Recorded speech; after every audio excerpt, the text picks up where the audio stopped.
Fams, perempuan selalu perhatian dengan penampilan. Gak cuma buat gaya-gayaan, segala barang dan aksesoris penunjang penampilan kini jadi kebutuhan. Seperti tas ini. Ada penelitian yang bilang, Fams, perempuan usia produktif antara 18 sampai 45 tahun punya lebih dari 13 tas dengan 7 merek berbeda. Wah, banyak perempuan yang hobi mengkoleksi tas nih. Oh iya, buat kamu yang hobi mengkoleksi tas wanita, aneka tas cantik ini bisa jadi pilihan. Bentuk, desain, dan motifnya kece-kece banget. Dan yang paling penting sih, tas rajut ini asli buatan Indonesia. Siapa yang nyangka, Fams? Dari tangan para pengrajin di kota seni Yogyakarta, barang secantik ini bisa terlahir. Dari mulai tas jinjing, tas ransel, hingga dompet wanita, semuanya komplit dengan beragam warna dan bentuk yang menarik. Asal tahu aja, aneka tas rajut Yogyakarta ini sudah terbang jauh menembus pasar dunia.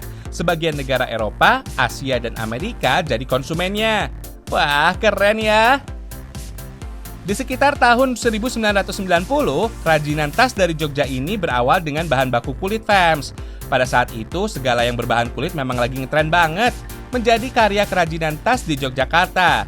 Membaca perputaran tren yang kerap berubah setiap 5 tahun, pada tahun 1995, bahan baku kulit mulai beralih menjadi benang rajut atau nilon.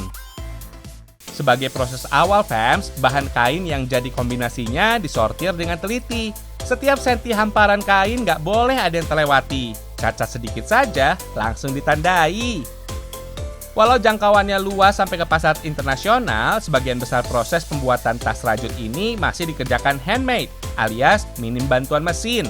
Dengan melatih dan memberdayakan keterampilan para pengrajin rajut, tas buatan tangan seperti ini jelas punya nilai lebih, terutama di mata pasar internasional. Sejarahnya, Fams, teknik merajut pertama kali ditemukan oleh kaum pria di Jazirah Arab Timur Tengah.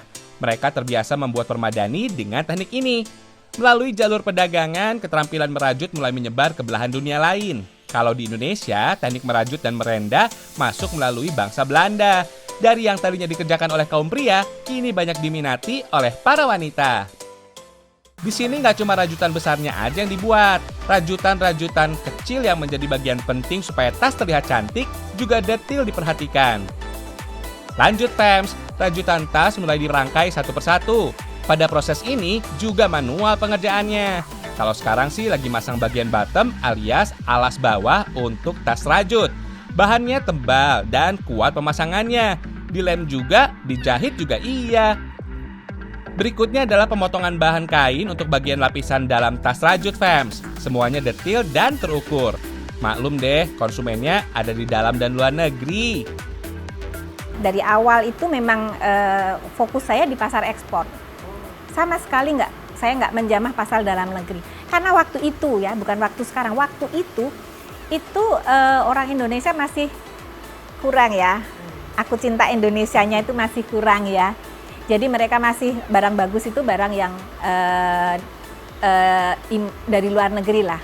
Saya juga suka geli ya, karena ternyata orang Indonesia itu beli barang saya di Singapura, di Jepang, di Amerika. Padahal di dalamnya made in Indonesia dan dari Yogyakarta.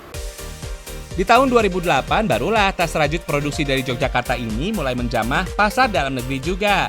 Doa adalah kata dalam bahasa Sanskerta yang bermakna doa. Dari tas hasil rajutan tangan-tangan terampil pengrajin Yogyakarta inilah terselip doa dan harapan baik setinggi-tingginya, Fams. Tahapan terakhir, semua partisi mulai dari rajutan hingga kombinasi bahan lain dirangkai menjadi satu hingga membentuk sebuah tas yang utuh. Mengikuti selera konsumen, baik dari segi desain, model, serta komposisi warna dan bahan kombinasi, tas rajut dari sini nggak pernah berhenti digemari. Potensi kerajinan khas Nusantara yang keren mengikuti perkembangan mode dan selera pasar bisa jadi kunci supaya produk kerajinan dalam negeri menguasai pasar internasional. Ayo deh, kita berdoa yang baik-baik.